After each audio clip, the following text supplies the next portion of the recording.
오늘 말씀은 이사야서 61장 1절에서 3절 말씀입니다. 우리 한 목소리로 봉독하겠습니다. 시작. 이 말씀은 살아계신 하나님의 말씀입니다. 주 여호와의 영이 내게 내리셨으니 이는 여호와께서 내게 기름을 부으사 가난한 자에게 아름다운 소식을 전하게 하려 하심이라. 나를 보내사 마음이 상한 자를 고치며 포로된 자에게 자유를, 갇힌 자에게 노임을 선포하며 여호와의 은혜의 해와 우리 하나님의 보복의 날을 선포하여 모든 슬픈 자를 위로하되 무릇 시온에서 슬퍼하는 자에게 화관을 주어 그 죄를 대신하며 기쁨의 기름으로 그 슬픔을 대신하며 찬송의 옷으로 그 근심을 대신하고 그들의 의의 나무 곧 여호와께서 심으신 그 영광을 나타낼 자라 일컬음을 받게 하려 하심이라. 아멘. 네, 자리에 앉으셔도 되겠습니다. 오늘은 좋으신 성령님 두 번째 시간, 성령님과 기름 부음에 대해서 같이 은혜를 나누고자 합니다. 제가 계속 삼위일체에 대해서 이야기하고 있어요. 지난번에는 우리 예수님에 대하여서 자기 선언 7가지를 예전에 시리즈를 했었고, 수요일마다 지금 하나님에 대한 시리즈를 계속적으로 하고 있습니다. 그리고 주일날에는 가능하면 성령님에 대한 시리즈를 계속하고 있는데요. 오늘은 두 번째 시간, 우리 좋으신 성령님 기름 부으심에 대해서 좀 생각해 보려고 합니다. 이단들의 특징은요, 좋은 것을, 교회에 꼭 필요한 것들을 너무 남용하고 오용해서 교회 안에서 쓰지 못하게 하는 놀라운 지략을 갖고 있는 것 같습니다. 우리가 잘 알고 있는 신천지, 사실 성경에 보면요, 새 하늘과 새 땅이라고 마지막 날 이루어질 하나님의 언약의 약속의 말씀이 성경 말씀에 기록되어져 있습니다. 그 좋은 것을 신천지가 딱 뺏어가 가지고 교회 안에서 신천지 쓰면은 뭔가 말이 조금 쓰면 안 될 것 같은 느낌, 하나님이 새 하늘과 새 땅 줬다고 하면은 뭔가 이단처럼 느껴지는 그런 놀라운 아이러니한 사건들이 발생되게 되어졌어요. 그건 원래 성경적인 거예요. 근데 이단들이 써가지고 애매하게 바뀌게 되어졌죠. 오늘 쓰는 기름 부음도 비슷한 것 같아요. 사실 교회 안에서 정말로 필요하고 우리가 꼭 받아야 할 것이 기름 부음인데, 이 기름 부음이 잘못 사용되어져서 은사주의나 신비주의로 빠지다 보니까 어떤 기름 부음 하면은 좀 이상한 거 아니야? 좀 너무 센 거 아니야? 막 이런 식으로만 하게 되어지는 거예요. 간혹 깨어있는 교회 몇몇 교회들이 이제 쓸 때, 주로 찬양할 때 여러분 우리에게 하나님의 기름 부음이 있기를 소망합니다 뭐 이렇게 멘트를 하든지, 아니면 기도 가운데 기름 부음이 있기를 소망합니다 뭐 이런 멘트 정도 하지, 기름 부음에 대한 간절함을 사실 우리 교회에서 찾아보기가 어려운 것 같습니다. 그러나 사실은 이 기름 부음이 우리 가운데 너무나 필요하다라는 것을 오늘 본문 말씀을 통해서 보면 우리가 알 수 있다라는 것입니다.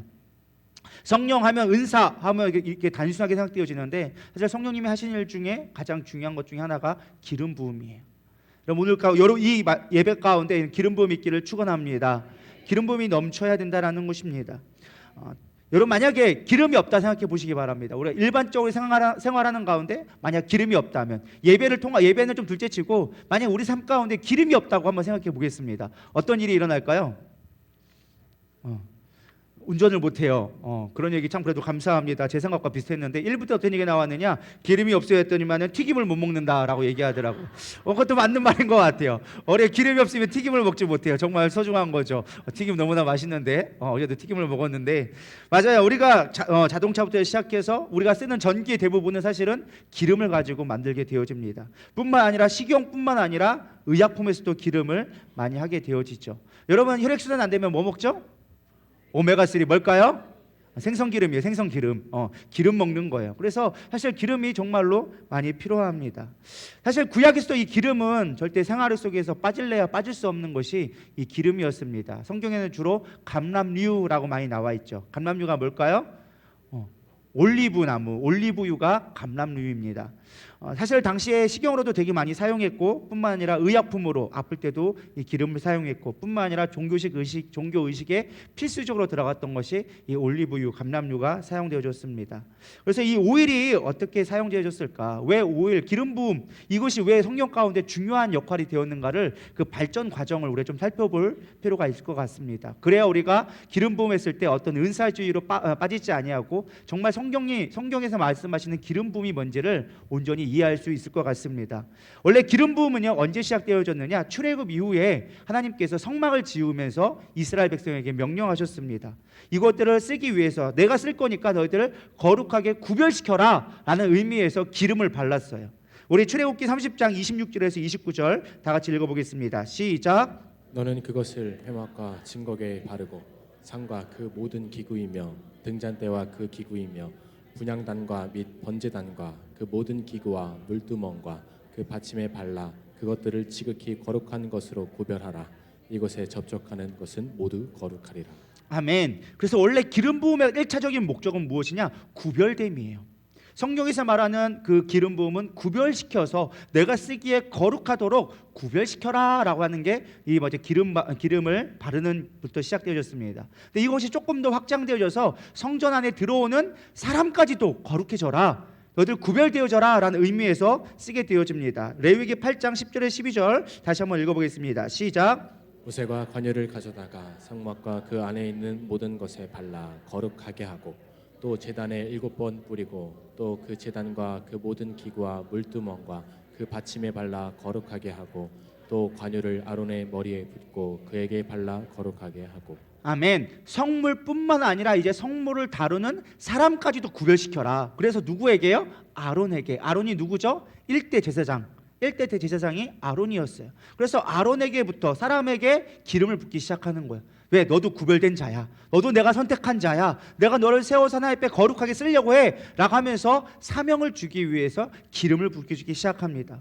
그리고 이것들은 점차 확장되어져서 어떻게 하느냐? 왕과 선지자와 제사장을 세울 때 기름을 붓기 시작합니다. 그래서 구약에서 썼던 기름 부음은 어떤 특별한 임무를 주기 위한 것이, 구별된 자라서 하나님의 일을 하기 위해서 성별된 자에게 주었던 것이 기름 부음이었다라는 것입니다. 여러분, 왕은 어떤 일을 감당했을까요? 우리가 생각하는 왕은 이 땅을 다스리는 정치자, 권력자 이런 걸로 생각하지만 성령에서의 왕은 하나님의 통치를 대신하여져서 하나님의 백성을 다스리고 이끌어갈 자를 왕이라고 이야기합니다. 그리고 제사장은 어떤 사람이었어요? 하나님을 모르는 이방인들로 하여금, 하나님의 백성으로 하여금 하나님 앞에 죄를 사하게 함으로 말미암아 하나님과의 화목된 관계를 회복시키는 역할을 제사장이 했습니다. 선지자는 무엇을 했어요? 하나님의 말씀을 듣고 대언함으로 말미암아 하나님의 백성이 하나님의 음성을 깨달을 수 있도록, 하나님은 무엇을 원하시는지 알 수 있도록 선포하는 일을 했다라는 것입니다. 그것이 구별됨에 하나님의 직분을 준 것이었습니다. 그래서 우리가 기름 부음하면 가장 중요한 것이 무엇이냐? 세상과 다르다라는 것을 우리가 구별할 수 있어야 돼요. 우리가 하나님 기름 부어 주시옵소서 고백할 때는요, 내가 세상과 다르기 원합니다라고 고백할 수 있어야 된다는 거예요. 또 기름 부음은 뭐예요? 하나님이 주신 그 사명을 내가 감당하겠습니다라는 고백이 우리 가운데 우러나올 수 있어야 된다는 거예요. 이따가 이건 추가적으로 더 얘기할 건데, 어쨌든 그런 배경 가운데 하나님이 이제 구약에서 기름 부음이 있게 되어집니다. 신약에 가면 이것들이 조금 더 발전되게 되어집니다. 가장 먼저 신약에 있어서 중요한 우리 가운데 전환점을 만들어준 것이 누구냐? 바로 예수님이세요. 여러분, 기름 붓다라는 말을 히브리 말로 하면은 마사흐라고 얘기합니다. 어디서 많이 들어본 말 같지 않나요? 마사흐. 일부에서 뭐라고 나오냐? 마사지라고 얘기하더라고요. 기름을 부으니까 마사지 바르는 거 아니냐라고 얘기하는데 비슷한 추론이긴 하지만 답은 틀렸더라고요. 정말 중요한 건 무엇이냐? 마사흐라는 말이 메시아라는 말만 나오는 거예요. 그래서 기름을 붓다라는 말이 우리가 잘 알고 있는 메시아라는 말이 여기서 파생되어진 거예요. 그래서 이 말이 신약에 넘어와서는 그리스도라는 말로 되어지고, 예수 그리스도, 예수님은 우리의 구원자다, 예수님은 우리의 메시아다라는 말을 여기서 사용하게 되어진 거예요. 그러니까 예수님은 어떤 사람이에요? 기름 부음 받은 자라는 거예요. 예수 메시아, 예수 메시아라는 말이, 구원자라는 말이, 그분은 기름 부음 받은 자야라고 성경에서 말씀하고 있다라는 것입니다. 그래서 예수님이 이 오늘 본문 말씀을 뭐라고 얘기하냐? 예수님이 가장 먼저 사역할 때 설교하셨던 것이 나오는 게 누가복음 4장 17절에서 19절에 나와져 있습니다. 우리 한번 읽어보겠습니다. 시작. 선지자 이사야의 글을 들이거늘 책을 펴서 이렇게 기록된 데를 찾으시니 곧 주의 성령이 내게 임하셨으니 이는 가난한 자에게 복음을 전하게 하시려고 내게 기름을 부으시고 나를 보내사 포로된 자에게 자유를, 눈먼 자에게 다시 보게 함을 전파하며 눌린 자를 자유롭게 하고 주의 은혜를 전파하게 하려 하심이라 하였더라. 아멘. 오늘 본문에 있는 말씀을 예수님이 인용하셔서 말씀하신 거예요. 그러면서 뭐라고 얘기합니까? 주의 성령이 내게 임하여져서 내게 기름 부어 주셨다. 기름 부음으로 말미암아 내가 이러한 사역들을, 메시아적 사역을 내가 감당하게 될 것이다. 마지막 16절에 보면 이것들이 너희 가운데 응하여졌느니라 라고 하면서 예수님이 첫 번째 설교하신 모습이 나와져 있습니다. 여기서 우리는 중요한 사실 한 가지를 발견하게 되어집니다. 중요한 것이 무엇이냐? 기름 부음과 성령의 임재를 동일시하고 있다는 거예요. 우리가 기름 부어 주시옵소서라고 했을 때 그걸 우리가 가장 이해하기 쉬운 방법은 성령님 내 안에 임재하여 주시옵소서, 성령님 내 안에 채워 주시옵소서, 내 안에 가득 충만케 하여 주시옵소서. 그게 기름 부음이라는 거예요. 그래서 우리는 늘 성령 충만하기 위해서 기름 부음을 간절히 구해야 한다라는 것입니다. 정리하면 기름 부음은요, 구별됨을 위한 시작이었습니다. 그리고 이것들이 발전되어져서 사역으로 확장되어졌고요, 이것은 어떤 올리브유 기름에서 성령으로 발전되어졌고 어떤 소수의 선택받은 자에서 온 모든 자에게 확장되어지는 하나님의 구원의 능력이 이 가운데 있다라는 것입니다.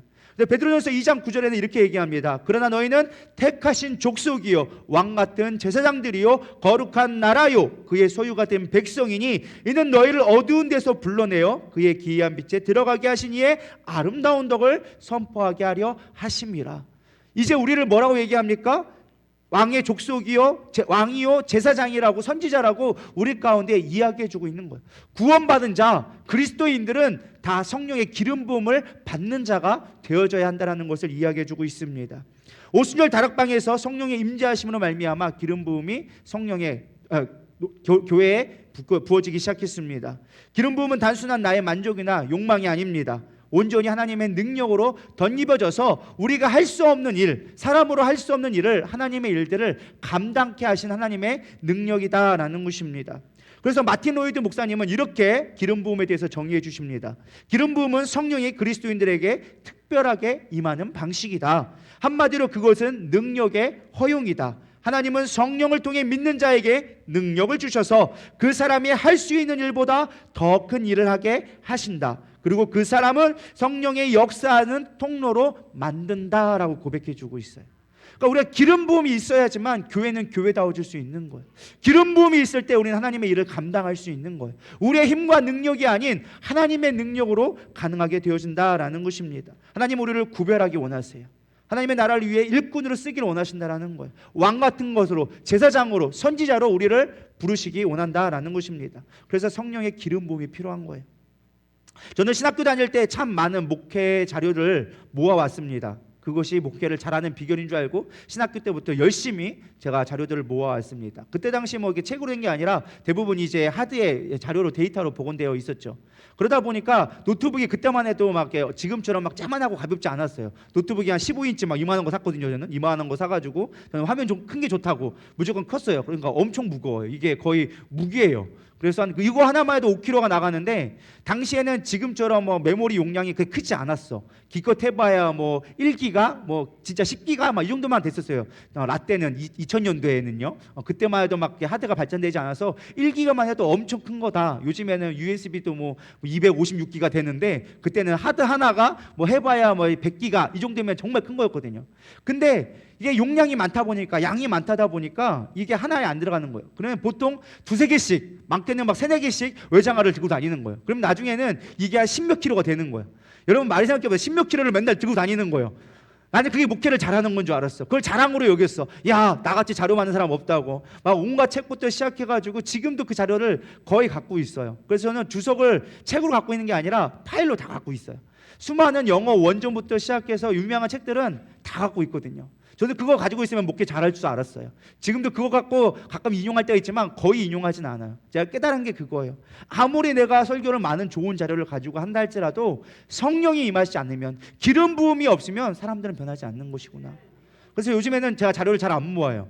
요즘에는 거의 그걸 들어보다 보지를 않아요. 그냥 오히려 성경 보고 오히려 성경에 있는 강해 제품 보는 게 훨씬 더 도움이 되더라는 거예요. 실제로 많은 역사가 그렇습니다. 그것들이 역사적으로 증명되어져 있는데 영적 대부흥을 이뤘던 수많은 중심 인물들이 있습니다. 찰스 스펄전이라든가 아니면은 뭐 조나단 에즈워드 같은 영국의 영적 대각성의 운동의 주역이 되는 분들이 있었는데 그분 설교를 많은 목회자들이 좋아합니다. 저도 한때 좋아해서 조나단 에즈워드 목사님이나 아니면 스펄전 목사님 설교를 많이 들어봤어요. 여러분 어떨 것 같아요? 혹시 스펄전 목사님의 설교문을 여러분 읽어보신 적 있으신가요? 거의 없을 거예요. 평신도들은 별로 관심 있고 스펄전 목사님이 어떤 분이도 잘 별로 관심이 없으니까 잘 모지 못할 건데 목회자가 된다면 그분을 정말로 사모합니다. 근데 저도 읽어봤어요. 그분의 설교집을 이만한 두꺼운 책을 몇 권씩 읽어봤는데 한 번도 은혜 받은 적이 없어요. 왜냐하면 어려워요. 어렵고 당시에 썼던 어떤 사회적 배경을 얘기하는데 전혀 이해가 안 가. 이게 나랑 전혀 연관성이 없어. 우리가 알고 있는 재밌는 예화라든지 감동적인 스토리가 하나도 없어. 그냥 성경 가지고 사회적 가면서 당신 그러면 다 지옥 갑니다 뭐 이런 얘기만 잔뜩 있고, 성경을 깊이 있게 그것이 무엇인지를 막 신학적으로 파고 들어가는데, 정말 여러분들이 들으면 졸기에 딱 좋은 설교입니다. 제가 여러분의 그 원고를 그대로 읽으면 여러분, 제가 장담하건대 여기 3분의 1은 다 졸고 계실 거예요. 그만큼 사실은 엄청나게 설교가 감동스럽지 않아요. 사실 실제로 조나단 에드워즈 목사님이 영적 대각성 운동의 초창기 때 이런 설교를 했다고 합니다. 진노한 하나님의 손에 붙들린 죄인들이라는 설교를 했는데, 그 조나단 에드워즈 목사님이 우리 생각까지는 엄청나게 설교를 열정적으로 하고 그럴 것 같았지만, 조나단 에드워즈 목사님은 되게 차분하신 분이셨나 봐요. 그래서 목소리 톤이 변화되지 않는데요. 하나님은 우리를 끝까지 사랑하십니다. 여러분의 마음을 온전히 인정하시고 하나님께 나아가기를 소망합니다. 이런 식으로 거의 설교를 하신 것 같아요. 거기다가 눈이 안 좋으셔가지고 지금처럼 안경이 발전된 게 아니니까 이렇게 설교를 하셨대요. 하나님은 우리를 사랑하십니다. 이렇게 해서 했는데, 그거를 1시간 반, 2시간 동안 하고 있는 거예요. 우리 같으면은 저거 뭐 하는 건가 이런 생각이 있는데, 놀라운 건 그 안에 성령의 기름 부으심이 임하니까 영적인 대각성이 일어나면 사람들이 그 하나님의 진노를 두려워해서 가만히 앉아있지를 못하고 다 무릎 꿇고 기둥에 매달리면서 성령한테 기도하며 매달렸던 영적 부흥의 대각성이 일어나기 시작했다는 것입니다. 깨달은 건 그거예요. 아, 하나님의 기름 부으심이 필요하구나. 아무리 탁월한 설교, 아무리 잘 짜여진 논리적인 것이 물론 필요할 수도 있겠지만, 정말 중요한 건 성령의 기름 부으십니다. 똑같은 설교를 원고로 가져가도 누가 설교하냐에 따라서, 성령님이 어떻게 역사하냐에 따라서 완전히 다른 판도가 나타날 수 있다는 거예요. 그래서 우리는 무엇보다 우리 성도는 성령 충만하기를 소망합니다. 성령의 기름 부으심을 갈망할 수 있는 저럼 되기를 소망합니다. 아무리 이 목사가 설교를 개떡같이 전해도 성령님이 임하시면 그것이 능력으로 임하게 되리라 믿습니다. 여러분 삶이 변화되어지고 여러분 삶이 능력의 삶으로, 하나님을 이끄는 삶으로 바뀌어지리라 믿습니다. 실제로 이런 일이 미국에서도 요즘에 요 근래 일어났어요. 에즈베리의 부흥이라고, 미국에서 이제 많이 꼽히는, 요즘에 많이 주목이 이슈가 됐던, 전 세계적으로 이슈가 됐던 건데, 사실은 엄청나게 유명한 설교가 아니었습니다. 유명한 목회자가 아니었어요. 그냥 어떠한 목사님이, 한 교회 개교회 목사님이 와가지고 대학교에서 채플 시간에, 여러분 생각해 보세요. 채플 시간, 혹시 기독교 학교 다녀보신 분 계시나요? 기독교 학교 다녀보셨던 분들, 여러분 채플 시간, 여러분이 생각하는 채플은 우리가 드리는 예배가 이런 분위기 아니에요. 학생들이 무슨 얼마나 열정이 있어가지고 듣겠습니까? 그냥 학교 다니다 보니까 어쩔 수 없이 예배를 드리다 보니까 사실은 대부분이 3분의 2가 다 졸고 있는 예배입니다. 저도 고등학교 때 채플 고등학교 때 다녔는데 그때만 해도 성령을 엄청나게 체험하지 않았어요.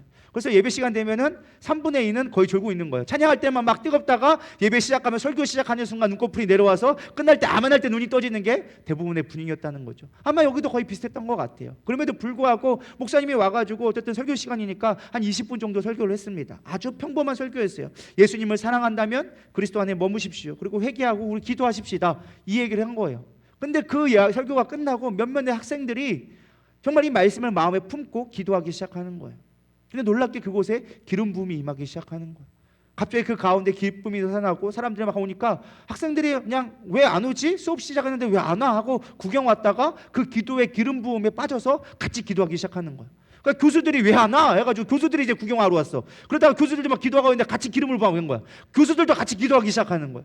그러면서 수많은 교회 안에 연력이 퍼지면서 전 수많은 사람들이 이 작은 예배당, 우리 교회보다 조금 더 큰 교회 아마 예배당 같은 거예요. 거기 사람들이 모여서 기름 부음 때문에 그냥 아무것도 하지 않아. 기도하고 찬양만 하는데 사람들이 은혜에 충만해져서 기도하기 시작하는 거예요. 이게 이슈가 돼서 하루 보면 한두 시간 예배 드리는 게 아니라 24시간을 풀로 예배 드리기 시작하는 거예요. 온전히 잠을 자지도 않고 계속 예배를 드리기 시작하는 거예요. 그게 하루 이틀 지나가기 시작하면서 일주일을 지나기 시작합니다. 전 유럽 가운데, 미국 가운데 그것들이 소문이 나기 시작해서 그 임재에 참여하기 위해서 전국 각지에서, 미국에서 비행기 타고 날라와가지고 그 에즈베리라는 곳에 들어가려고 막 하는 거예요. 너무 사람이 꽉꽉 차니까 못 들어가니까 그 앞에서, 마당 앞에서 사람들이 무릎 꿇고 그 안에 있는 내용을 방송하면서 같이 예배를 드리기 시작하는 거예요. 이런 부흥의 역사가 일어난 거예요. 뭐 엄청난 설교가 아니었어요. 그냥 주님을 사랑한다면 주님 안에 머무십시오. 우리 기도합시다. 회개합시다. 아주 뻔히 듣던, 여러분도 다 아는 말씀을 들었는데 불구하고 성령의 기름 부음이 임하니까 놀라운 역사가 일어나기 시작했다는 것입니다. 우린 기름 부음을 사모해야 되리라 믿습니다. 우리 누리다교회가 가장 먼저 필요한 건 성령의 기름 부음이라고 저는 믿습니다. 기름 부음은 우리의 삶을 변화시키는 능력이자 축복입니다. 하나님이 일하시는 통로가 되어지는 거예요. 우리의 인간적인 능력과 인간적인 지혜가 아니라 하나님이 일하실 때, 기름 부어 주실 때 성령은 역사하기 시작한다라는 것입니다. 그렇다면 오늘 본문을 통하여져서 기름 부음의 받음의 목적과 우리에게 주신 축복을 좀 나누고자 합니다. 첫 번째, 기름 부음이 임할 때 어떠한 축복이 임하느냐? 가난한 자에게 아름다운 소식이 선포되어진다고 이야기해주고 있습니다. 가난하다는 것은요, 단순한 재정적인 부족의 의미를 말하지 않습니다. 결핍을 넘어 궁핍을 넘어 빈곤에 이르는 상황을 이야기합니다. 자력으로는 회생할 수 없는 아주 극심한 상황, 밥 한 끼가 절실한 그 상황을 성경은 가난이라고 얘기합니다. 그래서 예수님은 뭐라고 얘기합니까? 팔복에서 심령이 가난함을 이야기합니다. 정말로 누군가의 도움 없이 나는 살아갈 수 없습니다라는 그 갈박한, 그 간절한 마음이 있는 자는 천국을 소유하게 될 것이라고 팔복 가운데 선포해주고 계십니다. 기름 부음은요, 복음 증거와 뗄래야 뗄 수 없습니다. 기름 부음의 목적은요, 사람을 살리는 거예요. 여러분, 기름 부음을 단순하게 어떤 내 감정적인 만족, 어떤 능력을 얻기 위한, 내 삶을 변화시키기 위한 어떤 내 개인적인 수단으로 여러분들 생각하지 않기를 소망합니다. 기름 부음의 가장 중요한 목적은요, 영혼 구원이에요. 가난한 자를 구원하기 위한, 가난한 자에게 복된 소식, 복음을 증거하기 위한 것이 성령의 기름 부음이에요. 이게 무엇보다 중요합니다. 우리가 이 자리는 아무 것 같지만 성령의 기름 부음이 있을 때 여러분 가운데 복음이 들어가게 되어지는 거예요. 우리 지난주에 우리 들었던 설교, 성령 하나님은 어떤 하나님이다? 구원하시는 하나님이다. 특별히 우리에게 뭘 해요? 죄와 의와 심판에 대하여 깨닫게 하시는 거예요. 우리가 복음 가운데 하나님의 은혜가 필요함을 깨닫게 만드는 게 성령 하나님이 하시는 일이라는 거예요. 우리가 그 복음, 복된 소식을 우리가 받을 수 있도록 인도하시는 분이 성령 하나님이다라는 것이에요. 그래서 유창한 설교도 아니고 좋은 교회 시스템도 아니고 좋은 사람들이 우리를 부흥케 하는 게 아닙니다. 성령의 기름 부음이 있을 때, 온전 그 기름 부음이 임할 때 우리 가운데 인생이 변화되어지고 인생의 답을 발견하게 되어지는 거예요. 아무리 세상적인 방법을 찾아도 인생의 답을 나올 수가 없습니다. 오직 하나님 외에는, 예수 그리스도의 성령의 기름 부음 외에는 우리가 이것을 깨달을 길이 없다라는 거예요. 그래서 우리는 무엇보다 기름 부음을 사모해야 돼요. 하나님, 나에게 기름 부어 주시옵소서. 새로운 사명을 갖고 살아갈 수 있도록 나를 인도하여 주시옵소서. 우리가 구할 때 우리가 진정한 기름 부음이 있게 되어지는 거예요. 그래서 우리는 은사만으로 생각하면 안 되는 거예요. 아, 이것이 정말로 우리 인생의 변화구나, 답이구나. 하나님, 이 시간 나에게 기름 부어 주시옵소서. 깨달을 수 있도록 인도하여 주시옵소서. 간구할 수 있기를 축원합니다. 두 번째, 마음이 상한 자를 고쳐주시는 게 기름 부음이라는 거예요. 나를 보내사 마음이 상한 자를 고치며. 마음이 상한 자를 어떻게 기름 부음이 고쳐주느냐? 사실 우리가 이 세상 살아가면서 마음에 상처 없는 자는 한 사람도 없을 거예요. 누구나 마음의 상처를 갖고 있고 사람들과의 관계 속에서는 누구나 상처를 받을 수밖에 없습니다. 그러나 이 기름 부음으로 말미암아 우리는 상처가 치유되리라 믿습니다. 성경에서 실제로 감람류는요, 가장 흔하게 치료되어지는 치료주, 그러니까 약 중에 하나가 이 감람류였습니다. 벌레에 쏘이거나 상처를 나면 항상 이 올리브유를 발랐어요. 여러분, 화상을 입었을 때 가장 좋은 것 중에 하나가 뭔지 아십니까? 알로에도 좋죠. 우리가 쓰는 건 알로에지만 저기 밑에 지방에 가면은 주로 야자수 오일을, 코코넛 오일을 실제로 바릅니다. 그러면 화상에도 좋고 피부로도 자외선 차단도 하면서 보호 효과하면서 치료 효과도 갖고 있습니다. 필리핀에 살아본 은양이나 말 거예요. 그래서 필리핀 오일을 바르는데 선크림을 바르고, 쉽게 말하면 오일을 바르고 태우면 이쁘게 타면서 피부에 화상을 입지 않아요. 근데 오일을 안 바르고 그냥 태우면 화상을 입어요. 그래서 오일이 실제적으로 치료제로도 많이 쓰여고 상처 치료제도 많이 쓰입니다. 또 뿐만 아니라 속이 안 좋으면 사람들은 뭘 먹었을까요? 올리브유를 먹었어요. 실제로 위장병이 있는 사람들이 올리브유를 많이 먹으면 위장병을 많이 고침을 받는다고 합니다. 그래서 우리나라에는 올리브가 많이 없잖아요. 올리브가 막 요즘에는 많이 흔해졌지만 그전 많이 없으니까 올리브유 대체할 수 있는 게 들기름. 들기름이 올리브와 비슷한 효능을 가지고 위장병을 고치는 데 많이 도움이 된다고 합니다. 그러니까 실제로 기름은 치료 효과가 있다는 거예요. 또 중동에서 가장 양들을 괴롭히는 것 중에 하나가 있는데 그게 무엇이냐? 코파리라고 있대요. 코파리. 코파리는 무엇이냐? 파리인데 그냥 파리긴 파리인데 얘들이 이렇게 들어가는 성질이 있어요. 그래서 양의 이렇게 코에 앉으면 구멍 찾아 들어가기 시작하는 거예요. 그럼 양이 이게 코에 파리가 들어가니까 얘가 음해하다가 막 미쳐서 막 쓰러진대요. 근데 이거를 빼낼 수 있는 방법이 없는 거예요. 빼낼 수 있는 방법이 무엇이냐? 그 코에다가 올리브유를 붓는 거예요. 올리브유를 부으면은 그 기름에 파리가 죽어. 그래서 얘가 나중에 있다가 일어서면은 기름이 흘러나오면서 이 파리도 같이 빠져나오는 거예요. 그때는 살았다 싶어가지고 또 한다고 하더라고요. 그래서 여러 가지 목적으로 치유하는 목적으로 쓰이는 게 기름이다라고 이야기하고 있습니다. 우리의 영적으로도 마찬가지입니다. 성령의 기름 부음이 있을 때 우리 안에는 심령들이 치유받기 시작하는 거예요. 이해되지 못하고 용납되지 못하고 전혀 내가 할 수 없는 그 치유가 일어나기 시작하는 거예요. 성령의 기름 부음이 우리를 고치신다라는 것입니다. 제가 이럴 때 부르는 찬양이 하나 있어요. 마음이 상한 자를 고치시는 주님.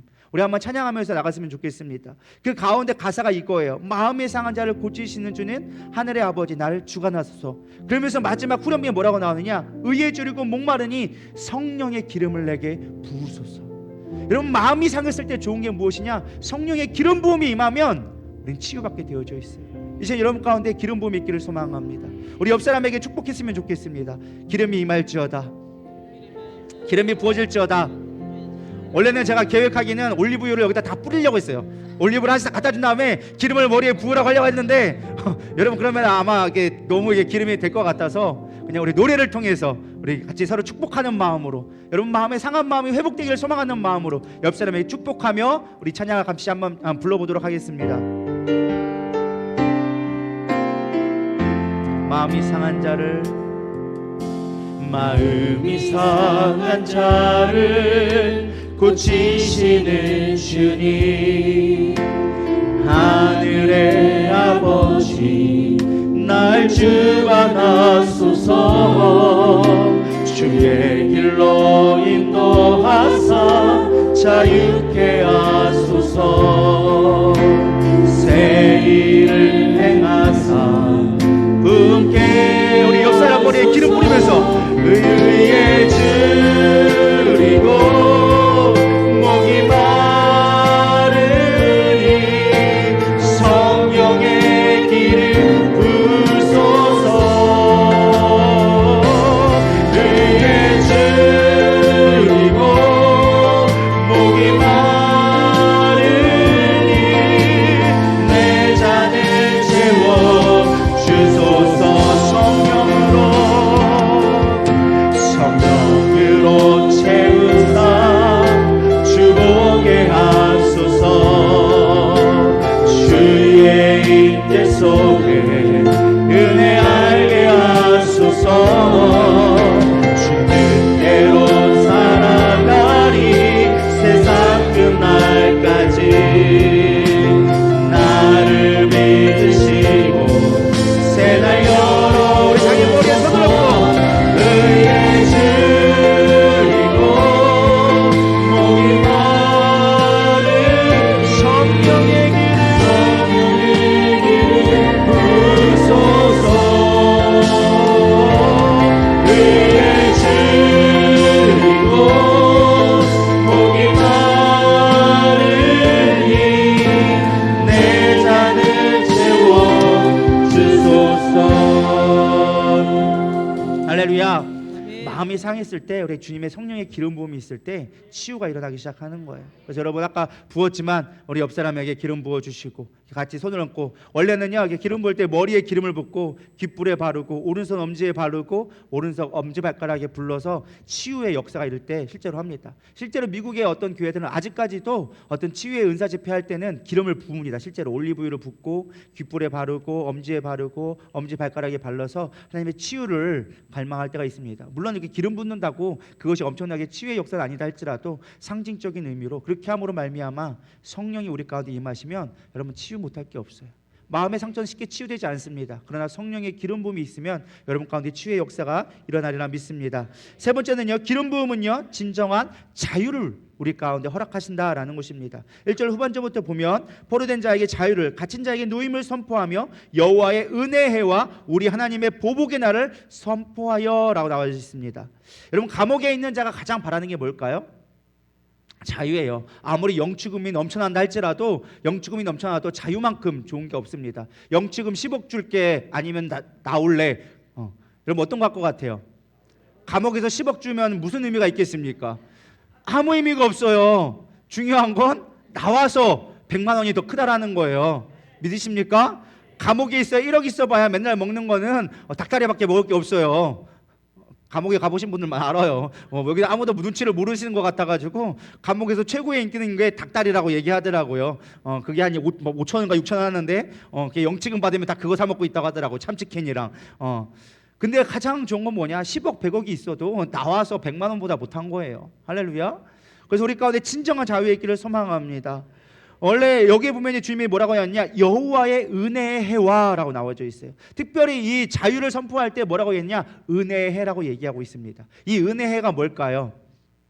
은혜의 해 하니까 어떤 사람들은 저기 태양빛이 비쳐서 은혜를 비춰주는 해 빛으로 아는데 그게 아니라 희년을 얘기하는 것입니다. 희년. 원래 이스라엘은 7년에 한 번씩 안식년을 갖죠. 저도 사실은 이제까지 20년 목회하면서 안식년을 가져본 적이 없는데 원래 7년에 한 번씩 안식년을 가져야 해요.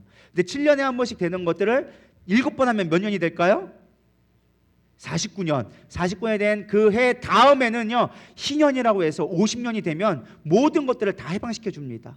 모든 빚이 있어도 다 해방, 감옥에 갇혔어도 해방, 땅을 빼앗겼어도 다시 주인에게 돌려주는 것이 희년의 법이었어요. 그래서 모든 사람들이 평등하게 다시금 처음으로 하나님 앞에 돌아갈 수, 하나님의 은혜를 누릴 수 있도록 주신 하나님의 법이 무엇이었느냐? 희년이란 법이었어요. 그래서 희년, 그것이 정말 중요한 거거든요. 그래서 희년을 선포하는 것처럼 너희가 자유를 얻게 되리라. 사실 이 이사야서의 배경은요, 이사야가 앞으로 있을 일을 예언한 건데 그 대표적인 것이 무엇이냐? 바벨론의 포로와 그 다음에 바벨론의 포로에 있을 때 이 바벨론을 이기는 바사 왕의 고레스 왕의 칙령으로 인하여서 해방되어지는 것까지 이야기하고 있는 게 이사야서의 내용입니다. 그래서 1장부터 39장까지는 고난받을 것, 너희들 심판받게 되어질 거야 라는 것을 이야기해주고 있고 40장부터 66장까지를 이제 회복에 오실 메시아에 대해서 이야기하고 있죠. 물론 이사야 시대 때는 오실 메시아가 바사 왕의 고레스 왕으로 비유되지만 궁극적으로는 오실 메시아에 대해서 예언해주고 있는 게 이사야서입니다. 그래서 이사야가 예언한 건 무엇이냐? 너희들의 마지막 희년의 때와 같이 너희들이 포로가 되었지만 완전하게 자유를 얻게 되어질 거야. 완전한 자유가 선포되어졌어 라고 선포하는 내용이 오늘 본문의 내용이라는 거예요. 이것이 어떻게 우리에게 영적으로 적용되어지느냐? 성령의 기름 부음 받을 때 우리는 진정한 자유함을 누리게 되어집니다. 우리는 모르긴 몰라도 다 세상 속에 얽매여져 있는 관계 속에 살아갑니다. 아무리 열심히 살아간 듯 하지만 쳇바퀴 바퀴처럼 마치 우리는 세상 속에 얽매여져서 물질에 얽매여지게 되어지고 관계 속에 얽매게 되어지고 내 육신의 제약 가운데 얽매여서 살 수밖에 없다라는 것입니다. 그런데 예수님이 오심으로 기름 부음이 임하실 때 우리 안에 새로운 하나님의 세상이 열리게 되어지는 거예요. 죄에서 자유함을 얻게 되어집니다. 여러분, 우리가 얽매여 있는 대부분의 그 모든 문제들은요, 죄로부터 시작되어집니다. 우리의 용심 때문에, 우리의 교만 때문에 그 죄가 우리를 얽매기 시작하는 거예요. 좀 더 벌자 하는 것 때문에 우리는 물질의 노예가 되어지는 거예요. 그러나 사실 태초에 하나님이 천지를 창조하셨을 때 에덴 동산에서는요, 그들은 더 가질 필요가 없었어요. 왜? 이 땅에 이미 하나님이 모든 주신 것들을 누리면 되는 거였어요. 근데 그것이 죄가 들어오자 욕심이 되어지고 가인과 아벨의 사건들이 벌어지게 되어지는 거예요. 우리 가운데 그 욕망의 노예에 빠질 수밖에 없는 곳에서부터 성령이 임하시기 시작하면 자유함이 있기 시작하는 거예요. 세상의 가치와 기준이 아닌 하나님의 나라의 기준과 영적인 것을 소망하며 살게 되어지니까 더 이상 얽매이지 않는 진정한 자유가 여러분 가운데 선포되어진다라는 것입니다. 그래서 여러분, 우리는 무엇보다 성령의 기름 부음을 소망해야 돼요. 물질로 어렵습니까? 육체적으로 한계 때문에 어렵습니까? 성령의 기름 부음을 소망하세요. 그럴 때 여러분 가운데 진정한 자유를 누리게 되어집니다. 네 번째는요, 기름 부음으로 말미암아 슬픔이 변하여 기쁨이 되게 하신다라는 거예요. 그럼 마음이 슬픈 자가 있습니까? 이 시간 기름 부음으로 기쁨이 되기를 축원합니다. 오늘 본 말씀 나왔습니다. 모든 슬픈 자를 위로하되 무릇 시온에서 슬퍼하는 자에게 화관을 주어. 화관이 뭘까요? 꽃관, 꽃으로 만든 관, 화관입니다. 그리고 죄를 대신하여 기쁨의 기름으로. 원래는 옛날 사람들은 슬플 때 표현이 뭐였느냐? 머리에다가 뭐를 뿌렸느냐? 잿가루를 뿌렸어요. 하얀 잿가루를 뿌려서 내가 머리가 백발이 된 것처럼, 왜 당시에 뭐 염색약이 있어가지고 하얗게 염색할 수 있는 게 아니니까 잿가루를 뿌려서 내 슬픔이 변하여서 내 머리털이 쉬기까지 내가 슬픔을 한다고 해서 잿가루를 뿌리고 옷을 찢고 베옷을 입으면서 그들이 난 죽은 자와 같다라는 슬픔을 표시했어요. 그래서 죄를 뿌린다라는 것이 슬픔의 표현이었는데 죄 대신 뭐를 뿌려요? 기름. 여러분, 요즘에야 무스도 요즘에 잘 안 쓰죠. 주로 스프레이를 많이 쓰고 젤을 바르는데 원래 옛날에는 뭘 썼을까요? 기름을 썼어요. 기름. 그래서 지금이야 뭐 좋은 향수가 쓰지만 옛날에는 참기름 많이 발랐잖아요. 옛날 할머니들 보면 참기름 발라가지고 막 들기름 발라가지고 이게 기름 보면은 이렇게 그 참빗으로 막 빗어가지고 막 기름이 반들반들 해가지고 옛날 할머니들 기억하시나요? 오동나무 기름이래요. 예, 오동나무 기름. 참기름은 뭐 좀 더 있는 사람이 했나 봐요. 오동나무 기름 발랐대요. 그래서 기름을 발랐던 거예요. 왜? 아름답게 보이기 위한 표정이 머리를 가꿀 수 있는 게 뭐였어요? 기름을 바른 거예요. 당시에 고대도 마찬가지예요. 아름답게 보이려면 기름을 발라야 돼요. 실제로 인도네시아나 이런 아직 중동 밑에 지역에서는요, 아직도 지금 머리 헤어 제품은 기름을 발라요. 지금도 바보샵이라고 해가지고 조금 비싼 집에 가잖아요. 스프레이 안 뿌려줘요. 그거는 미용실이나 이발소에서 해주는 거고, 비싼 바보샵 가면은 거기는 아직도 기름 발라줘요. 남자들 기름 발라가지고 이렇게 오일 해가지고 발라주거든요. 저도 아직 못 가봤는데 그렇다고 합니다. 어쨌든 그래서 기름을 바른다라는 것은 아름답게 꾸민다는 뜻이에요. 그리고 이제 찬송의 옷으로 슬픔을 대신해서 찬송의 옷을 입혀준다라고 이야기해주고 있습니다. 저는 이 부분을 보면서 우리의 신부됨을 좀 상상하게 되어졌어요. 여러분, 신부가 결혼할 때 어떻게 할까요? 신부가 결혼할 때 나는 신부인데 나 너무 슬퍼해가지고 머리 산발하고 있고 막 그냥 옷도 그냥 막 잠옷 입고 있고 막 그러나요? 아침부터 그냥 나가죠. 그래가지고 머리에 막 기름 발라가지고 머리 쫙 올려가지고 막 스프레이 막 거의 떡대더라고. 제가 보니까 함삼 했다 보니까 막 결혼할 때 보니까 머리가 막 부러져. 이렇게 뚜둑 부러질 정도로 스프레이를 막 뿌려가지고 막 기름 발라놓고 막 거기다가 옷도 막 이쁜 거 입고 거기다가 뭐 화관 같은 거 해가지고 막 지금도 신부 촬영할 때 보면 이렇게 꽃관을 쓰더라고요. 하나님이 그렇게 우리를 바꿔주신다라는 거예요. 특별히 새 옷을 입힌다라는 것은 단순하게 옷의 모양이 바뀌는 걸 이야기하지 않아요. 새로운 신분을 얘기하고 새로운 삶의 형태를 이야기하는 것입니다. 사람이 무슨 옷을 입느냐에 따라서 사람의 형태와 삶의 패턴이 바뀌게 되어져 있습니다.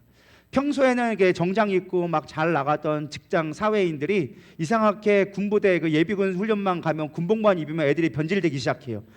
길거리에 침을 뱉기 시작하고, 평소에는 그 더럽다고 화장실 안 가던 곳에 가던 것들을 길거리에서 그냥 노상방뇨를 하기 시작하고, 평소에는 그 고운 말만 쓰던 사람들이 이상하게 군복만 입으면 이상하게 XX가 나오기 시작하고. 왜 그래요? 옷에 따라 바뀌는 거예요. 옷에 따라서 그 사람들의 행위와 형태가 바뀌게 되어지는 거예요. 근데 예수님은 뭐라고 합니까? 우리에게 기름 부음으로 말미암아 기쁨의 옷을 덧입게 한다는 거예요. 옛날에는 힘들었어요. 고대했어요. 어려웠어요. 아팠어요. 근데 이제는 그 슬픔들이 변해서 성령이 충만하게 되어지니까 기쁘게 되어지는 거예요. 환경이 변했느냐? 그렇지 않아요. 환경은 똑같아요. 여전히 집에는 설거지 이만큼 쌓여있고 빨래는 이만큼에 여전히 삶의 고통의 문제는 가득하죠. 학원비에 막 공과금에 쌓여있죠. 근데 예전에는 그게 다 고통거리로 그거밖에 안 보였는데 성령이 충만하면 그 또한 감사. 할렐루야. 이해가 안 되죠. 여러분, 빨래가 많이 있음에도 감사할 수 있기를 소망합니다. 그만큼 여러분 많은 옷을 갖고 있다는 뜻이에요. 반대로 생각하면 그렇다라는 거예요. 설거지가 많았다? 여러분 그만큼 많이 먹었다는 뜻이에요. 얼마나 축복이에요. 할렐루야. 없어서 못 먹어가지고 그냥 밥그릇 하나에 먹는 사람들도 얼마나 많은데, 여러분 그 많은 설거지가 나왔던 건 많은 음식을 먹었다는 뜻이거든요. 우리는 얼마나 축복할 게 많은 거예요. 할렐루야. 성령이 임하면 이렇게 되리라 믿습니다. 새로운 삶으로 바뀌어지게 되리라 믿습니다. 그런데 우리의 생각 갖고 되는 것이 아니라 성령의 능력으로 말미암아 새로운 관점으로 보게 되어진다라는 것입니다. 그럼 중요한 건 이렇게 좋은 기름 부음을 우리가 받아야 되는데 어떻게 하면 받을 수 있을까? 이게 사실 중요한 문제인 것 같아요. 어떻게 하면 받을 수 있느냐? 첫 번째는요, 사모해야 돼요. 그리고 준비되어져야 돼요. 기름 부음이 되나가나 기름 붓는 게 아니에요. 하나님이 준비된 자에게 기름을 붓기 시작합니다. 그런데 우리는 중요한 건 기름 부음의 현상은 우리가 참 좋아해요. 이게 내가 축복받기를 원해요. 자유함을 얻기를 원해요. 치유받기 원해요. 이 현상은 좋아하는데 내 마음에 기름 부음 받을 준비를 안 하는 거예요. 우리는 거룩한 성전입니다. 성령님의 기름 부음 아까 뭐와 같다고 얘기했어요? 성령의 임재와 같다고 얘기했어요. 우리가 거룩한 성전이 되어질 때 성령의 기름 부음이 임하기 시작하는 거예요. 내가 성결하게 준비되어졌을 때 성령님이 임하기 시작하는 거예요. 할렐루야. 근데 우리는 이 거룩함, 하나님과 구별됨을 생각하지 아니하고 현상만 원하는 거예요. 하나님 병 고쳐주세요. 하나님 내게 기쁨 주세요. 내 문제 해결해 주세요. 내 삶의 가치를 바꿔주세요. 우리는 이것만 원하는 거예요. 정말 중요한 건 내 안에 거룩함을 회복하는 거예요. 내 안에 거룩함을 추구할 때 우리 가운데 하나님의 기름이 부어지게 되어지는 거예요. 근데 우리는 죄된 본성 때문에 하나님의 거룩함보다는 세상 것들을 더 좋아하는 것에 익숙합니다. 여러분 솔직하게 고백해 봅시다. 철야 드리는 게 좋아요? 나가가지고 놀러 가는 게 더 좋아요? 철회라고 얘기하시는 분들은 그래도 은혜가 있기를 소망합니다. 거짓인지 진실인지는 천국에 가면 아실 거고, 솔직하게 우리는 아마 놀러 가는 게 더 좋을 거예요. 여러분, 제가 조금 더 비유를 좀 더 세게 해볼게요. 여러분, 철화 드리는 게 좋아요? 2박 3일 부흥회 집회가 좋아요? 2박 3일 유럽 여행이 좋아요? 현실적으로 다가오기 시작하죠. 2박 3일 우리가 부흥회 집회보다는 우리는 2박 3일 유럽 여행을 훨씬 더 좋아할 거예요. 왜? 세상에 우리가 그만큼 길들여졌다라는 거예요. 이렇게 표현하니까 조금 실감이 나기 시작하죠. 우리 세상에 죄된 것에 너무 익숙해져 있는 사람들이에요. 그래서 우리가 몸부림치지 않으면 거룩해지기가 어려운 사람들이 우리의 본성이라는 걸 여러분 깨닫기를 소망합니다. 나는 거룩하다 생각하지 않기를 소망합니다. 여러분, 거룩하다 생각하는 순간 교만에 빠지기 딱 좋아요. 우린 늘 겸손해야 돼요. 늘 주님의 은혜가 아니고 나는 견딜 수가 없습니다. 주님의 은혜 아니고 주님의 기름 부음 아니고 나는 아무것도 할 수 없습니다. 고백할 때 우린 진정한 기름 부음을 받게 되어진다라는 것입니다. 특별히 기름 부음은 성경에서는 단순하게 이례적인 사건을 얘기하지 않고 지속적인 사건을 우리에게 이야기해 주고 있습니다. 에베소서 5장 18절에 이렇게 바울은 얘기합니다. 술 취하지 말라. 이는 방탕한 것이니 오직 성령으로 충만함을 받으라 라고 이야기해 주고 있어요. 왜 굳이 바울은 술 취함과 성령 충만을 비교했을까? 많고 많은데, 얼마나 많이 있는데 굳이 성령 충만과 술 취함을 비교했느냐? 당시 에베소 사람들이 술을 많이 먹었나 봐요. 그러다 보니까 당시의 사람들에게 쉽게 이해할 수 있는 표현을 바울 해준 거예요. 여러분, 처음에는 내가 술을 마시지만 조금 더 지나면 술이 술을 마셔요. 그리고 나중에는 술이 나를 잡아먹어요. 저는 그 정도가, 여러분 웃으시는 분들 그걸 경험해 보신 분이라고 생각됩니다. 그거 몰라야 정상인 거예요. 저는 아직까지 그 정도까지 가본 적이 없는 것 같아요. 저는 맥주 두 캔만 먹으면은 그냥 우액 하고 개 있어가지고 정신을 못 차리기 때문에 단 한 번도 술을 제대로 취해본 적이 없어요. 술을 취하기 전에 제가 먼저 죽어가지고 한 번도 해본 적이 없는데, 어쨌든 술이 술을 먹는다고 얘기합니다. 근데 바울은 그거를 얘기한 거예요. 술이 술을 먹게 되어지면 어떻게 될까요? 내가 가는 듯 하나 사실 술이 나를 이끌어 가고 있는 거예요. 내 감정인 듯 하나 술 먹은 감정으로 내가 이끌려 가는 거예요. 바울은 그걸 그대로 인용한 거예요. 우리가 성령에 취하게 되어지면, 성령에 충만하게 되어지면 내가 가는 것 같지만 성령님이 나를 인도하는 것이고, 내 감정인 것 같지만 성령의 감정으로 나를 이끌어 가신다라는 거예요. 그래서 충만의 개념은 단순하게 뭐 채워진다, 어떤 양적인 개념이 아니라 하나님의 통치적인 개념이에요. 나를 완전하게 다스리느냐 덜 다스리느냐. 이게 나중에 보면 이제 성경 말씀에 에스겔서에 보면은 발목에 오느냐, 무릎에 오느냐, 배에 오느냐, 완전히 잠기느냐, 그걸 비유해 주는 모습이 나와져 있습니다. 여러분, 충만하게 잠기기를 소망합니다. 또 성령, 이 기름 부음의 가장 중요한 것 중에 하나가 무엇이냐? 우리가 사명자라는 것을 자각할 수 있어야 된다라는 것입니다. 그럴 때 기름 부음이 임해지는 거예요. 아까 얘기했죠. 기름 부음은 은사가 아니에요. 우리가 많이 착각하는 게 기름 부음을 은사적인 것만 이야기할 때가 있어요. 뭐 귀신을 쫓아내고, 물론 기름 부음을 말미암아 귀신이 쫓아나가는 역사가 일어나고 성령의 어떤 예언적인 은사가 나타나기도 하고 이런 현상들은 나타날 수 있어요. 근데 그것이 목적이 아니라는 거예요. 기름 부음의 가장 중요한 건 사명이에요. 그래서 제가 예전에 얘기했죠. 성령 우리가 기도할 때 성령 불이라고 할 때가 있고 성령의 기름 부음 주시옵소서라고 기도할 때가 있다라는 거예요. 뭔 차이가 있냐라는 거예요. 전 예전에 되게 헷갈렸어요. 성령의 불, 성령 기름 부으로 채워 주시옵소서, 기름 부어 주시옵소서. 기도한단 말이죠. 도대체 뭔 차이가 있지? 내가 하면서도 몰랐다는 거죠. 근데 나중에 하나님이 깨닫게 하신 것이 무엇이냐? 성령의 불은 우리 소멸케 하는 거예요. 성결케 하는 거예요. 우리의 죄악된 걸 태우고 우리 안에 있는 더러운 것들을 태워서 우리를 거룩하게 만드는 하나님의 소멸의 작업의 불이에요. 그래서 성령의 불하면 악한 영을 태우고 우리 안에 거룩함을 회복하게 하는 게 성령의 불이에요. 그러나 성령 기름 부어 주셔서 성령의 기름할 때 기름은 사명의 의미할 때 되는 거예요. 사역적인 의미가 더 많다라는 거예요. 주님 기름 부어 주시옵소서 하는 것은 이 사람이 주의 일을 온전히 감당케 하여 주시옵소서. 하나님의 일들을 내가 감당하겠습니다라는 표현할 때 하나님 기름 부어 주시옵소서라고 이야기하는 거예요. 그래서 기름 부음은요 반드시 내가 사명자라는 것을 깨달아야 돼요. 여러분들이 있는 곳이 사역지가 되어져야 돼요. 선교지가 되어질 때 여러분 기름 부음이 임하기 시작하는 거예요. 내 가정, 내 직장, 내가 만나는 그 사람들이 그곳이 여러분들의 선교지고 사역터가 되어질 때 하나님은 기름 부음이 임하기 시작하는 거예요. 근데 우리는 단순하게 그거를 어떠한 은사적인 것만 이해하니까 교회 안에 예속시켜버리고 교회 안에서 어떤 은사적인 것만 우리는 추구할 때가 많다라는 거예요. 정말 중요한 건 우리의 사역이 되어져야 하는 거예요. 그래서 알티 캔들이라고 유명한 성령님에 대한 대형교회 목사님이 있는데 그분이 이렇게 얘기합니다. 성령께서 교회를 완전히 떠나신다 해도 오늘날 교회가 하는 일들의 90%는 아무런 지장을 받지 않을 것이다 라고 하면서 교회를 비판했습니다. 우리가 교회에서 사역하는데 정말 중요한 성령의 사역 없이, 성령의 기름 부음 없이 사역할 때가 너무 많다는 거예요. 예배를 드려도 기름 부음이 없고, 봉사를 해도 기름 부음이 없고, 우리가 교회에서 하는 그 모든 행사를 한다 할지라도 기름 부음이 없다면 그건 사실 교회라고 얘기할 수 없는 거예요. 교회에 가장 중요한 것, 기름 부음이 필요한 거예요. 그래서 여러분 예배 드릴 때마다 주님 이 시간 기름 부어 주시옵소서. 여러분 주방에 봉사할 때도 하나님 기름 부어 주시옵소서. 그래서 들기름을 붓지 마시고 기름 부어 주시옵소서 하면서 이 먹는 것을 통하여서 우리의 영적인 것들을 깨어나게 하여 주시옵소서. 주일학교를 하든 무슨 청소를 하든 여러분 기름 부음을 소망할 수 있어야 된다는 거예요. 그것이 우리가 하는 일들 가운데 중요한 거예요. 근데 우리는 이런 것들을 간과하고 있는 거예요. 빼앗겨 버렸어. 그냥 내가 이성적으로, 감정적으로 잘하면 돼, 감정이 좋으면 돼 라는 것으로 착각하고 있는 거예요. 여러분 기름 부음 있기를 소망합니다. 사실 교회에서 가장 큰 착각 중에 하나가 사회봉사나 구제를 선교라고 착각하는 경우가 있어요. 여러분 선교와 사회 구제와의 차이점이 무엇일까요? 저는 가장 중요한 게 성령의 역사라고 믿습니다. 우리가 좋은 일을 많이 할 수 있어요. 세상적으로 말해서 구제 많이 할 수 있어요.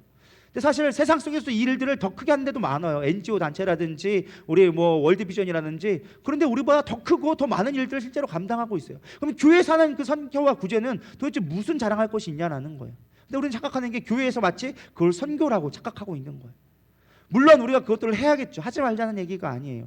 그걸 비난하자는 얘기가 아니에요. 좋은 거에 해야 돼요. 그러나 가장 중요한 건 그 안에 성령의 역사가 있어야 된다는 거예요. 선교 가잖아요. 실감하게 되어져요. 우리가 가난한 자들에게 쌀을 주거나 먹을 거를 주거나 어떤 집회를 하면 여러 가지를 주게 되어집니다. 근데 그게 되게 좋아요. 사람들을 모을 수 있고 사람들을 반응할 수 있게끔 좋은 도구가 되어지지만 그것이 지속되어지면 사람들이 요령을 피워요. 와가지고 선교 물품만 막 가져가고 예배 그냥 앉았다가 그냥 아무 생각 없이 있다가 그냥 가버려요. 그 다음에는요 더 큰 거를 원해요. 더 큰 거를 원하고 더 큰 거를 원하고 나중에는 딱 쌀 주잖아요. 시시하다고 안아버려요.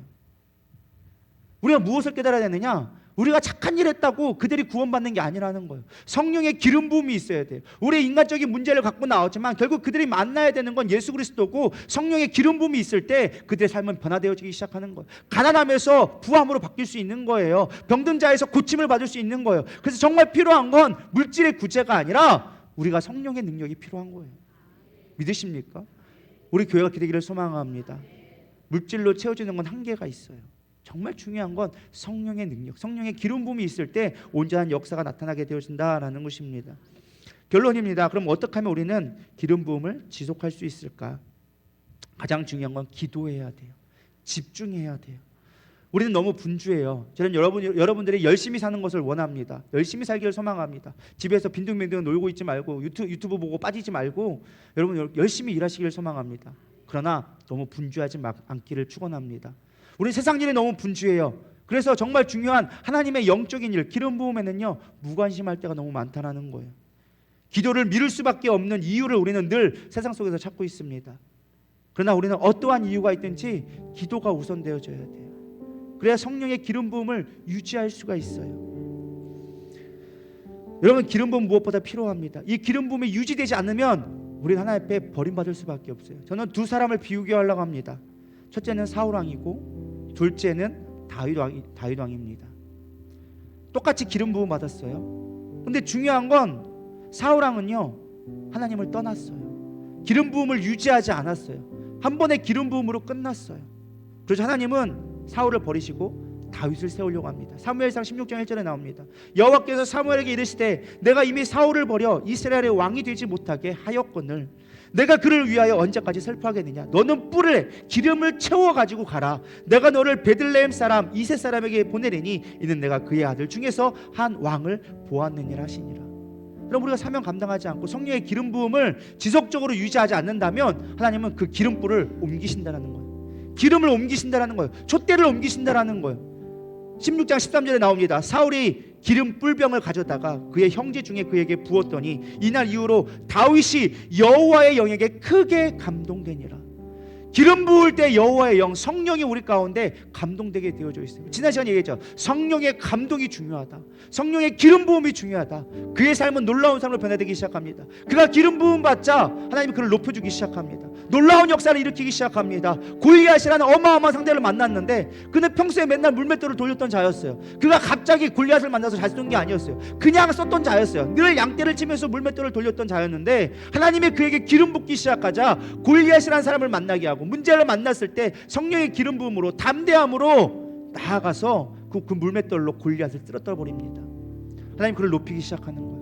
놀라운 담력을 주기 시작합니다. 그의 삶이 변화되기 시작하는 거예요. 갑자기 하나님이 놀랍게 그를 이끌기 시작해서 하나님의 나라를 맡기는 놀라운 일들을 맡기기 시작했다는 거예요. 뭐에 충만할 때? 성령에 충만할 때, 성령의 감동에 이끌릴 때. 우리 성령의 감동을 잊어버리면, 성령의 기름 부음을 소멸하게 되어지면 우리는 버림받게 되어져 있는 거예요. 한 번의 기름이 중요한 게 아니에요. 지속적인 성령의 기름 부음을 우리는 간절히 원해야 된다라는 것입니다. 시편 27편 4절은 이렇게 얘기합니다. 내가 여호와께 바라는 한 가지 일, 그것을 구하리니 곧 내가 내 평생에 여호와의 집에 살면서 여호와의 아름다움을 바라보며 그의 성전에서 사모하는 그것이라. 주의 성전에 거하면서 하나님은 뭐라고, 예수님 뭐라고 합니까? 이곳은 기도하는, 만민이 기도하는 집이라. 여러분 교회 왜 나오십니까? 기도하기로 오셔야 돼요. 성령의 충만함을 유지하기 위해서 여러분 이 자리에 모여있기를 소망합니다. 그럴 때 우리의 인생이 바뀌기 시작하는 거예요. 우리의 인생이 높아지기 시작하는 거예요. 문제가 문제되지 않는 거예요. 사람들은 다 두려워했어요. 골리앗을 두려워했고 다 아무나 나가지 못했어요. 그러나 성령이 충만하자 골리앗도 아무것도 아니게 되어진 거예요. 여러분 문제가 있습니까? 하나님의 기름 부음을 받기를 소망합니다. 이 시간 여러분 가운데 기름 부음이 충만하기를 소망합니다. 그 문제들이 돌파될 겁니다. 그 문제들이 해결될 것이라는 거예요. 기름 부음 받을 때, 기름 부음 받을 때. 이엠 바운지는 이렇게 얘기합니다. 성령의 기름 부음은 조건이 있는 선물이다. 우리는 끊임없이 기도로 기름 부음을 받는다. 기름 부음을 계속 유지할 수 있는 방법도 이와 같다. 기름 부음은 기도의 응답으로 하나님께서 직접 주신다. 오직 기도하는 마음만이 이 거룩한 기름을 채워줄 수 있다. 오직 기도하는 입술만이 거룩한 기름을 바르게 되어진다. 기도할 때 기름이 부어지고요, 기도할 때 기름이 유지되고 끝까지 충만하게 채워줄 수 있다는 거예요. 우리 세상 속에 끊임없이 계속적으로 불려나갈 수밖에 없어요. 우리의 영적인 것들을 소멸할 수밖에 없어요. 그래서 날마다 채워야 되는 거예요. 날마다 주의 성전에 나와서 기도하기에 힘써야 되는 거예요. 그럴 때 여러분들의 삶이 변화되어지고 회복되어지고 자유가 있게 되어지고 가난함에서 부함으로 바뀌게 되어지고 고통에서 자유함을 누리게 되어진다라는 것입니다. 사도행전 10장 38절 읽고 말씀을 마치려고 합니다. 하나님이 나사렛 예수에게 성령과 능력을 기름 붓듯 하셨으며, 하나님이 예수님이 사역하실 때 가장 중요한 원리가 무엇이냐? 성령의 기름 부음으로 사역이 시작되어졌고 그 사역 모든 공생의 가운데 성령과 능력으로 기름을 부어줬을 때 하나님이 놀라운 역사가 일어나기 시작합니다. 그는 두루 다니시며 선한 일을 행하시고 마귀에게 눌린 모든 사람을 고치셨으니 이는 하나님이 함께 하심이라. 여러분 하나님의 일을 감당하기 원하십니까? 내가 쓰임받기 원하십니까? 기름 부음을 사모하세요. 기름 부음을 사모하세요. 나의 삶 가운데 충만하게 기름 부어 주시옵소서. 우리 고백하기를 소망합니다. 우리 이 시간 찬양하시면서 우리 하나님 앞에 기도하며 나가도록 하겠습니다.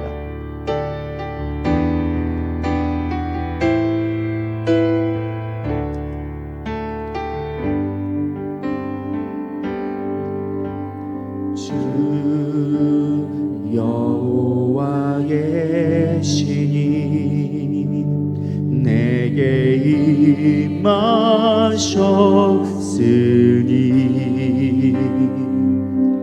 이는 주께서 내게 기름 부사 가난한 자에게 아름다운 소식을 주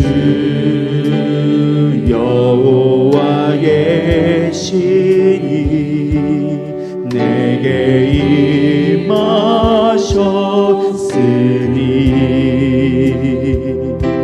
이는 주께서 내게 기름 부사 가난한 자에게 아름다운 소식을 전하게 하심이라. 나를 보내사 마음 상한 자를 고치며 나를 보내사 나를 눈뜨게 하며 나를 보내사 갇힌 자를 놓이게 하며 포로된 자에게 자유를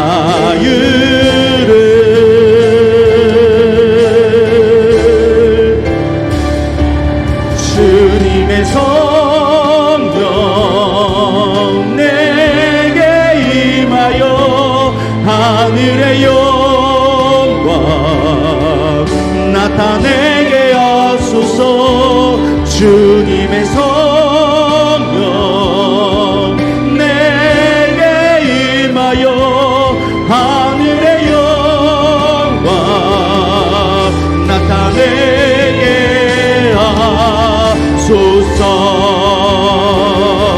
주님의 성령 내게 임하여 하늘의 영광 나타내게 하소서. 주님의 성령 내게 임하여 하늘의 영광 나타내게 하소서. 주님의 성령 내게 임하여 하늘의 영광 나타내게 하소서. 주님의 성령 내게 임하여 하늘의 영광 나타내게 하소서. 오늘 말씀을 생각하면서 교회에 가장 우선적으로 필요한 건 바로 기름 부음입니다. 성령님의 임하심입니다. 하나님의 교회를 세우셨고 교회를 이끌어가는 방법이 기름 부음이라는 특별한 임재로 말미암아 우리를 새롭게 하시고 우리에게 능력을 베푸시며 우리를 자유케 하고 우리를 아버지와 무엇보다 기쁨으로, 아버지 슬픔이 아닌 기쁨으로 변하게 하셨으며 무엇보다 우리 가운데 자유를 선포함으로 말미암아 변화된 삶을 살기를 원하시는 것입니다. 성령 우리의 의지하기를 소망합니다. 나의 이성적인 방법, 나의 감정에 이끌리는 신앙이 아니라 성령님을 의지하는 그 온전한 자세가 우리를 성령으로 이끌어가리라 믿습니다. 주님, 이 시간 우리 가운데 성령을 부어주시옵소서. 우리 어떤 은사적인 것이 아니라 성령님의 임재와 성령님의 역사하심을 이 시간 내가 간절히 소망합니다. 우리 고백하는 마음으로 주여 3번 부르며 기도하며 나가도록 하겠습니다. 기도하십시다. 주여, 주여, 주여. 성령님 이 시간 운행하여 주시옵소서. 우리 가운데 기름 부어 주시옵소서. 하나님, 나의 생각과 나의 방법이 아니라 하나님의 기름 부으심이 있기를 소망합니다. 우리 누리당교회가 하나님의 아버지 기름 부음에 나가게 하여 주시옵소서. 온전히 주 앞에 온전히 다 퍼지게 하여 주시옵소서. 완전히 잠겨지게 하여 주시옵소서. 성령의 충만함으로 덧입혀 주시옵소서. 아버지와 간만의 스러위 그라바바니 스크라바터. 하나님, 우리의 마음의 완악함을 회개합니다. 하나님을 무시하며 멸시했으며 성령을 소멸했던 그 아버지 모든 죄를 용납하여 주시옵소서. 하나님, 주님 앞에 온전한 마음으로 주 앞에 고백하기를 원합니다. 우리 누리다의 모든 성도가 하나님의 나라를 위하여져서 구별되어져서 왕같은 제사장으로, 선지자로, 아버지 제사장으로 하나님의 복음의 사역에 임할 수 있도록 인도하여 주시옵소서. 우리의 능력이 아닙니다. 우리의 힘이 아닙니다. 오직 주의 기름 부으심으로, 성령의 기름 부으심으로, 성령의 기름 부음으로 온전한 치유가 일어나며 삶이 변화될 수 있도록 주님 역사하여 주시옵소서. 나의 옛땅 아버지 육신을 죽여버리고 성령의 능력으로 덧입하여 주시옵소서. 오 주님, 우리를 붙들어 주시옵소서. 이곳에 임하여 주시옵소서. 충만하게 임하여 주시옵소서. 각 사람 마음 가운데 주님 역사하여 주시옵소서. 끝난 영을 더하여 주시옵소서. 성령이 아니고서는, 성령의 능력이 아니고서는 우리가 그 어떤 것도 할 수 없음을 고백합니다. 주님 인도하여 주시옵소서. 하나님, 그렇습니다. 성령이 아니고선 우리가 아무것도 할 수 없음을 고백합니다. 교회의 시작은 성령으로 말미암아 시작되어졌습니다. 교회를 이끄시는 것도 성령님이십니다. 우리 가운데 기름 부어 주시옵소서. 특별한 임재를 우리 가운데 허락하여 주시옵소서. 우리의 막혔던 모든 것들이 회복되어지며 가난한 자가 부하게 되어지며 병든 자가 고침을 받고 귀신 들린 자가 아버지 자유함을 얻는 진정한 아버지 자유가 있게 하여 주시옵시고, 슬픔과 감정들의 모든 불안했던 아버지 부정적인 요소들은 이 시간 성령의 기름 부음으로 말미암아 기쁨으로 변하게 하여 주시옵시고, 아버지 화가 늑세게 하시며 내 입술의 죄가 아닌 하나님의 아버지 찬송으로 받아들일 수 있도록 인도하여 주시옵소서. 우리의 삶이 변화되기를 원합니다.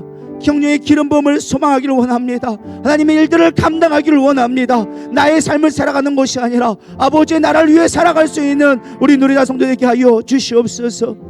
우리는 주의 능력이 아니고는 어떤 것도 감당할 수 없습니다. 이 시간 기름 부어 주시옵소서.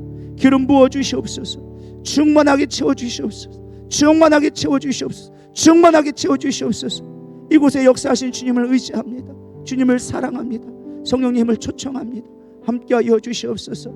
이제는 우리 주 예수 그리스도의 은혜와 하나님의 무한하신 사랑과 성령님의 내주 교통 위로하심이 성령 충만함으로 기름 부음 받음으로 말미암아 하나님 나라를 꿈꾸며 소망하며 하나님의 일들을 이끌어가는 이들 위해, 능력으로 살아가기 원하는 이들 위해 이제로부터 영원토록 함께 있을지어다. 아멘.